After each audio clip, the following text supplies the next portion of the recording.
সন্ধেবেলায় চাটপাটা খেতে মন চাইলে এটা কিন্তু বানিয়ে দেখতে পারেন। খুবই চটজলদি আর খুব তাড়াতাড়িও বানিয়ে ফেলা যায়। বাড়িতে কোনো অতিথি এলে তাকেও কিন্তু এটা বানিয়ে খাওয়াতে পারেন। তাহলে চলুন কিভাবে বানাই সেটা শেয়ার করি। প্রথমেই আমি ছোট সাইজের 4টে আলু নিয়েছি, আপনারা চাইলে বড় সাইজেরও 2টো আলু নিতে পারেন। সেই আলুগুলো এভাবে আমি ধুয়ে নিয়েছি প্রথমেই, তারপরে আমি এভাবে খোসা ছাড়িয়ে নিচ্ছি। সব আলুগুলোর একে একে আমি খোসা ছাড়িয়ে নেব।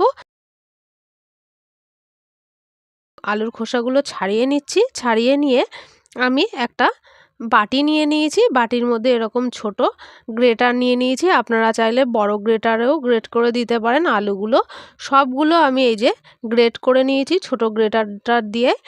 এবারে আমি এর মধ্যে জল দিয়ে দিচ্ছি। জল দিয়ে বেশ 2 থেকে 3 বার ভালোভাবে জল পাল্টে পাল্টে ধুয়ে নিতে হবে। আমি আলুগুলো জল পাল্টে পাল্টে ধুয়ে নিয়ে চলে এসেছি। এই যে কত সুন্দর ঝরঝরে আলু হয়ে গেছে। এবারে আমি পেঁয়াজ, রসুন আর কাঁচা লঙ্কা কুচি করে নিয়েছি, আর নিচ্ছি এই যে কয়েকটা কারি পাতা কুচি করে নিয়েছি। এবারে আমি একটা ফ্রাইং প্যান গরম করে নিয়েছি, তাতে দিয়ে দিলাম 1 চামচের মতো সাদা তেল, আপনারা চাইলে সর্ষের তেলও দিতে পারেন। আর দিয়ে দিলাম 1/2 চামচের মতো গোটা জিরে, আর 1 চামচে 3 ভাগের 1 ভাগ কালো সর্ষে, দুটোই ফোড়ন দিয়ে দিলাম। ফোড়নটা ভাজা ভাজা হয়ে এলে দিয়ে দিলাম রসুন কুচি। রসুন কুচিটাও গোল্ডেন ব্রাউন কালার হয়ে গেলে তাতে দিয়ে দিলাম পেঁয়াজ, কুচো করা পেঁয়াজ, সেগুলো আমি এবারে ভেজে নিচ্ছি। হালকা করে ভেজে নেওয়া হয়ে গেছে। এবারে আমি দিয়ে দিলাম কাঁচা লঙ্কা কুচি আর কারি পাতা কুচি, সেটাও হালকা করে একটু ভেজে নিচ্ছি। ভেজে নেওয়া হয়ে গেছে। এই পর্যায়ে আমি দিয়ে দিয়েছিলাম আরও 1 চামচ সাদা তেল। সাদা তেল দেওয়ার পরে এবারে দিয়ে দিলাম গ্রেট করা আলুগুলো। আলুগুলো এবার মশলার সঙ্গে ভালোভাবে নেড়ে চেড়ে উল্টে পাল্টে আমি এভাবে হালকা হালকা করে ভেজে নিচ্ছি। এই পর্যায়ে দিয়ে দেব স্বাদ মতো লবণ আর পরিমাণ মতো হলুদ, সেটাও আমি আলুর সঙ্গে আস্তে আস্তে ভালোভাবে মিশিয়ে নেব। প্রথমেই লবণ দিয়ে দিলাম, তারপরে দিয়ে দিলাম হলুদ।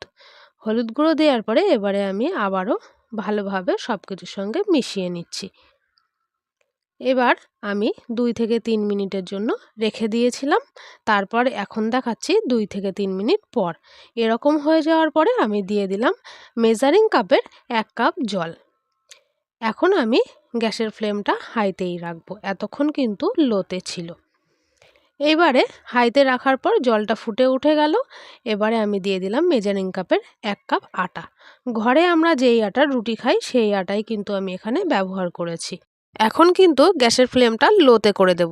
আটাটার সঙ্গে মিশ্রণটা ভালোভাবে আমি এভাবে আস্তে আস্তে মেশাতে থাকবো। মেশাতে মেশাতে এরকম হয়ে গেছে।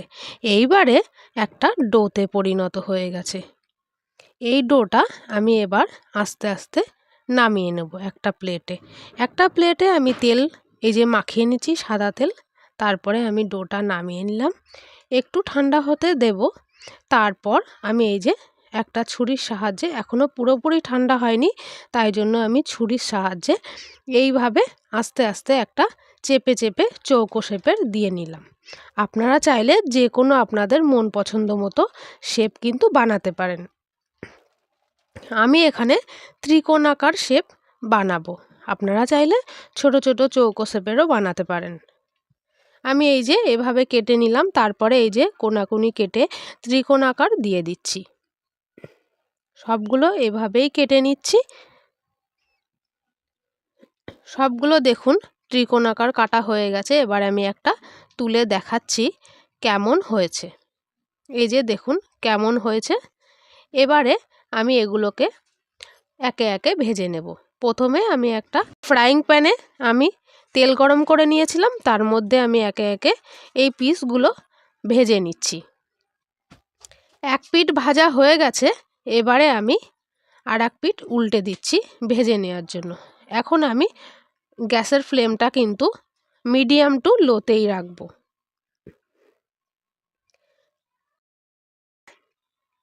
উল্টে পাল্টে এইভাবে লাল লাল করে ভেজে তুলে নিলেই রেডি হয়ে গেল দুর্দান্ত স্বাদের এই রেসিপি।